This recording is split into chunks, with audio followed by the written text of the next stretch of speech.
Yeah, in this video, I'm going to discuss about the types of organic reactions.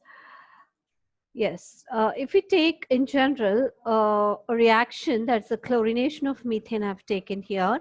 When the chlorine is added to methane here, there are two reactants which are present here. One is the carbon containing species and the other one is without the carbon. The carbon containing species here is called as a substrate and the other one is a reagent. And as a result of the reaction of chlorine with methane, this chloromethane is formed along with HCl. So the main product which is formed is the chloromethane and this is called as a product, and the others which are obtained are called as a byproducts.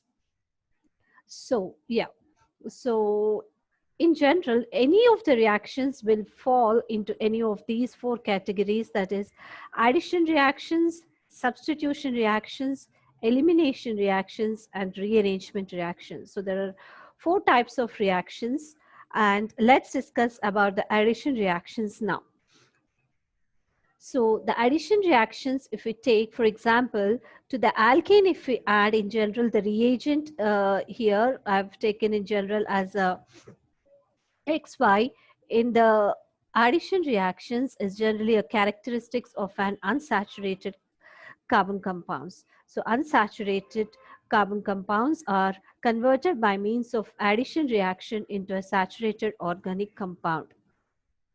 So here, this is a pi bond. If we take, and this is a sigma bond, here the sigma bond, the pi bond and the here one sigma bond is broken to form two new sigma bonds here. So this is a characteristics of a unsaturated compound. The unsaturated hydrocarbon is nothing but the carbon compound with double or a triple bond. Here the double bond, that means a pi bond, is broken and a new two sigma bonds are formed. Here the sigma bond is broken in the reagent and the pi bond in the substrate is broken to form two new sigma bonds. So this is energetically a favorable reaction, and so two atoms are introduced in the place of a pi bond. So if we take in brief, here the pi bond is broken and a new product with two new sigma bonds are formed, or in other words, two atoms are introduced in the starting material, resulting in the formation of two new sigma bonds. Yes. If you take this X and Y is broken and X and Y are added to these two carbon atoms, resulting in the formation of this new product. Yes, this is what is addition reaction in general. So here, based on the type of the reagent which is added, there are three types of addition reactions again: electrophilic addition reaction, nucleophilic addition reaction, and free radical addition reaction. Let's talk about the electrophilic addition reaction in detail now. So, for example, the main example for electrophilic addition reaction is addition of HBr to an alkene. Any alkene, either symmetrical or asymmetrical alkene. In general, the reaction is the HBr is added to this symmetrical alkene. Here we are taking it as ethene, resulting in the formation of bromoethane. And this process takes place in two steps. That is formation of carbocation and nucleophilic addition of this bromide which is formed here. So let's see these two steps in detail.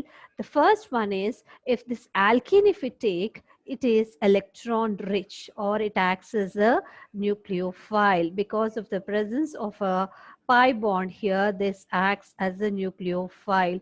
It's electron rich, so it can be readily attacked by then electrophile, or which is electron deficient species, can come and attack this. So the name is electrophilic addition reaction. So the electrophile is coming and attacking here, so it's electrophilic, and the addition reaction is taking place here, so it is addition reaction.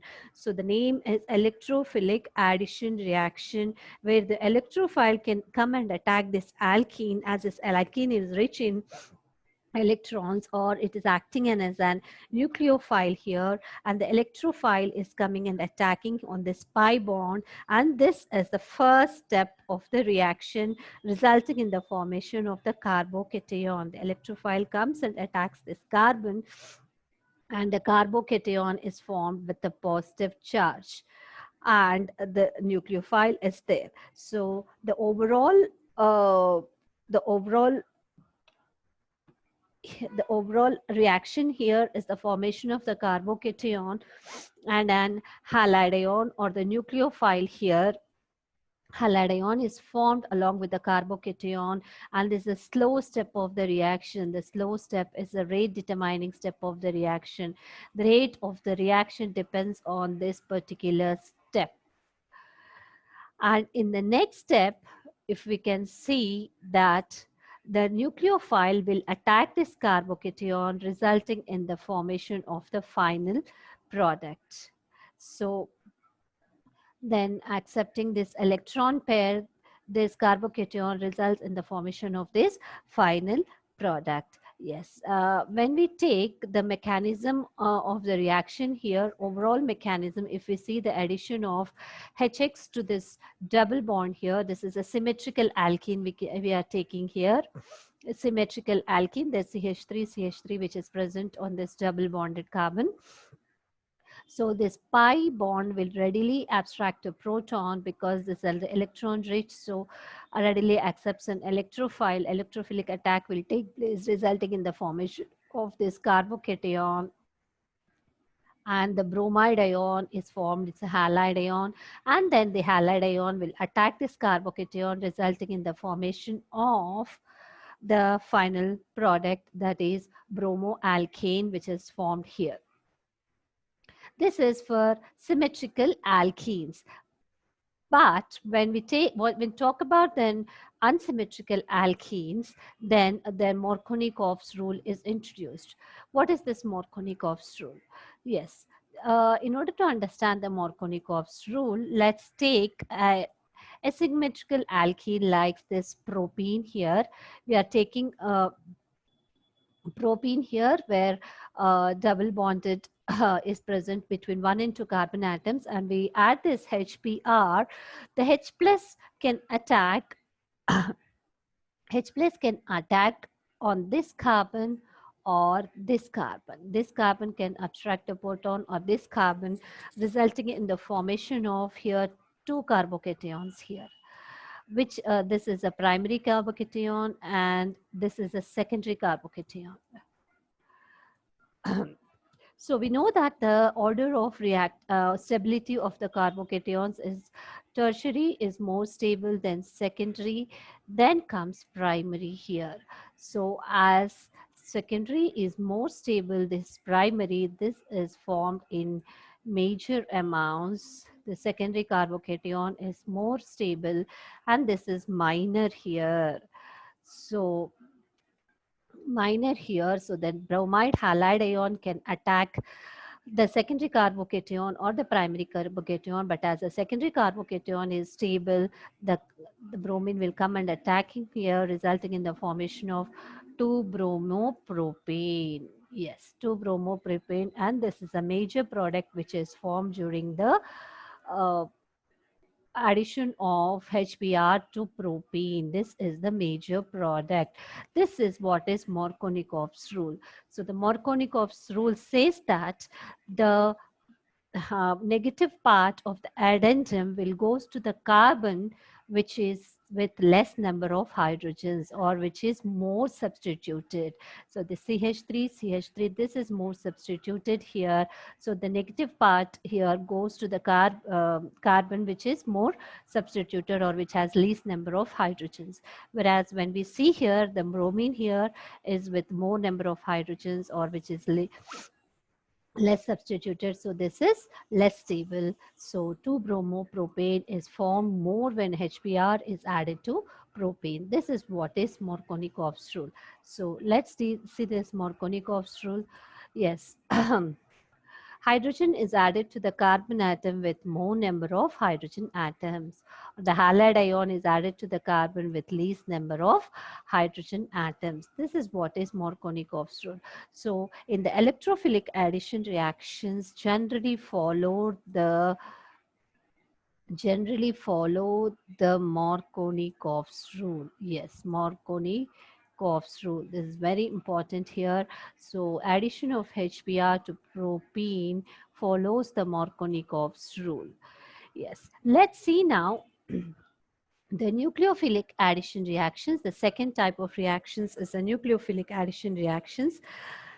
When we take, for example, the acetaldehyde here, the carbonyl compound. So the example for this nucleophilic addition reactions is the addition reactions in carbonyl compounds here. So the carbonyl compounds is actually the addition is quite opposite to that of the addition in alkenes, because the pi bond here, this is a pi bond and this is sigma bond, is polarized here. This is partially negative and this is partial positive because of the difference in the electronegativity of carbon and oxygen here. So this is partial positive. So this acts as an electrophile here. Whereas in alkenes, it is electron rich here. Here it is acting as nucleophiles here. Here it is acting as electrophile here. So the nucleophile can come and attack this carbon atom. So the name nucleophilic addition reaction. Nucleophilic because the nucleophile is coming attacking here. Because of the polarization of the CO bond, this is getting the partial positive charge here. This is a partial positive charge. Yes, it's a partial positive charge, and the nucleophile can come and attack here. So the name nucleophilic addition reaction. So for the addition, the example for the nucleophilic addition reaction is addition to the carbonyl compounds. For example, if we take the addition of HCN to acetaldehyde, let's see the mechanism which is followed here. So HCN is a weak acid, so it's ionized to form H plus and Cn minus here. And then in the second step, the Cn minus can readily attack this carbon atom. If we see this, because this is polarized here, because of the polarization difference in the electronegativity here, the Cn minus can come and attack this carbon atom, resulting in the formation of an oxyanion. Because of the negative charge here, this is called as oxyanion, and this is a slow step of the reaction. So this is a rate determining step of the reaction. The rate of the reaction will depend upon this step, so it is called as the rate determining step of the reaction, and this is oxyanion is formed. So in the next step, now this oxyanion is reacts with HCN, resulting in the formation of the cyanohydrin. This is the cyanohydrin here which is formed. This is the cyanohydrin which is formed here.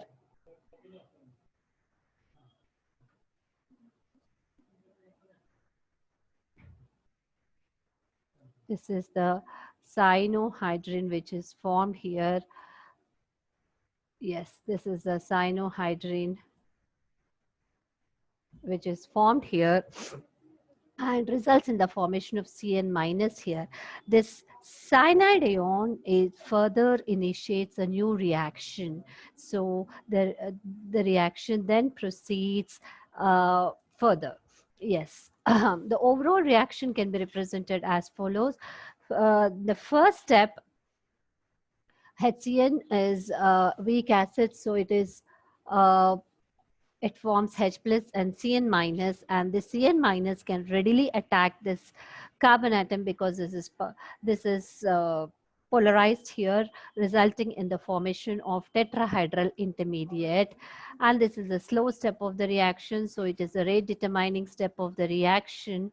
And in the next step, the H plus will come and attack, resulting in the formation of cyanohydrin. The The Cn minus, which is formed in the final step, will further initiate the reactions. Yes, and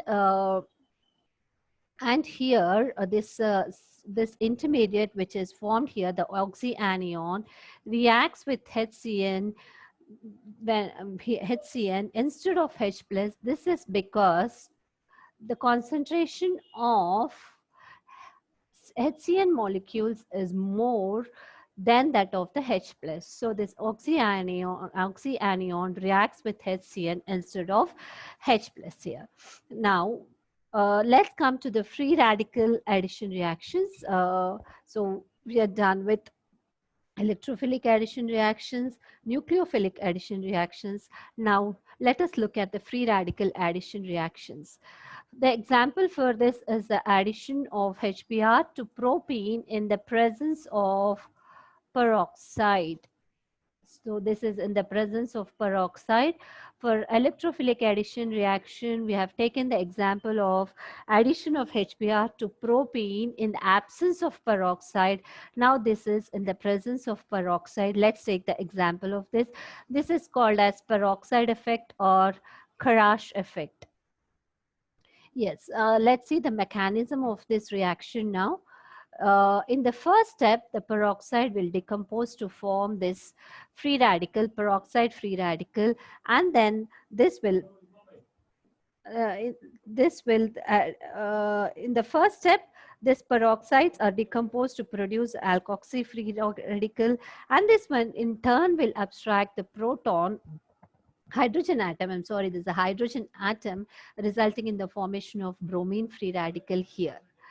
This is abstracts hydrogen atom, then hydrogen atom from HBr, resulting in the formation of Br free radical. So there's a homolytic cleavage everywhere. This is because of the free radical mechanism it's following here. There's a homolysis which is happening here.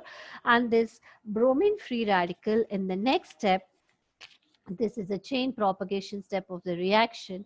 Free radical will then attack this uh, uh, yeah, this then attack this carbon atom, or this can attack this carbon atom, resulting in the formation of two types of free radicals here. This is the primary free radical and this is a secondary free radical. But we know that as tertiary free radical is more stable than secondary, then comes the primary here. The major product which is formed is this one. So 1-bromopropane is a major product which is formed here. Unlike the addition of HBr to propene in the absence of the peroxide. So in the presence of the peroxide, a different rule which is followed here, that is called as anti-Markovnikov's rule here. Anti-Markovnikov's rule, which is opposite to that of the Markovnikov's rule here. So the major product which is formed is a 1-bromopropane, depending upon the stability of the free radicals here. As the secondary is more stable free radical here, so so the 1-bromopropane is a major product which is formed here. So let's see what is anti-Markovnikov's rule now. So the anti-Markovnikov's rule says that the hydrogen atom of HX becomes bonded to the carbon atom that has the least number of hydrogens, just opposite to that of the Markovnikov's rule. Let's see the mechanism now. See the addition of HBr to alkene in the presence of peroxide. The major product which is formed is this one, 1-bromo alkanes here, just opposite to that of the Markovnikov's rule. Let's see the mechanism. There's a homolytic fission which is followed here, and a free radical which is formed here. This is an alkoxy free radical which readily abstract that hydrogen atom, resulting in the formation of bromine free radical, and this is a chain initiation step. and this bromine free radical will attack this alkene, resulting in the formation of secondary radical or primary free radical. But as secondary is more stable than primary, this secondary radical is then further reacts, resulting in the formation of one bromoalkanes here, just opposite to that of the Markovnikov's rule here. This anti-Markovnikov rule is followed here, resulting in the formation of different type of product compared to that of the Markovnikov's rule. Yes. So if you see the major difference of the addition of propene in the absence and presence of peroxide, when we see the addition of HBr to this propane, which is an unsymmetrical alkene, in the absence of peroxide, the product which is formed is 2-bromopropane by following the Markovnikov's rule. That means the negative part of the addendum will go to the carbon with less number of hydrogens, or the negative part will go to the carbon which is more substituted. That means which is rich becomes richer. We can just remember that it is rich becomes richer. Rich becomes richer. That means the more substituted will become still more substituted here. So if you see the carbon here, there already sees 2CH3 here.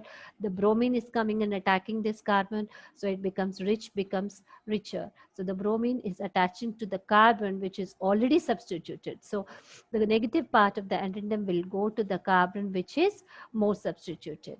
And in the presence of peroxide, anti-Markovnikov's rule is followed, where the bromine, the negative part will go to the carbon which is least substituted, or which will go to the carbon which is with more number of hydrogens. So this is a major difference of the addition of HBr to the unsymmetrical alkenes in the presence and absence of peroxide.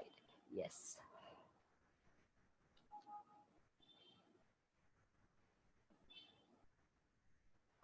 Yeah.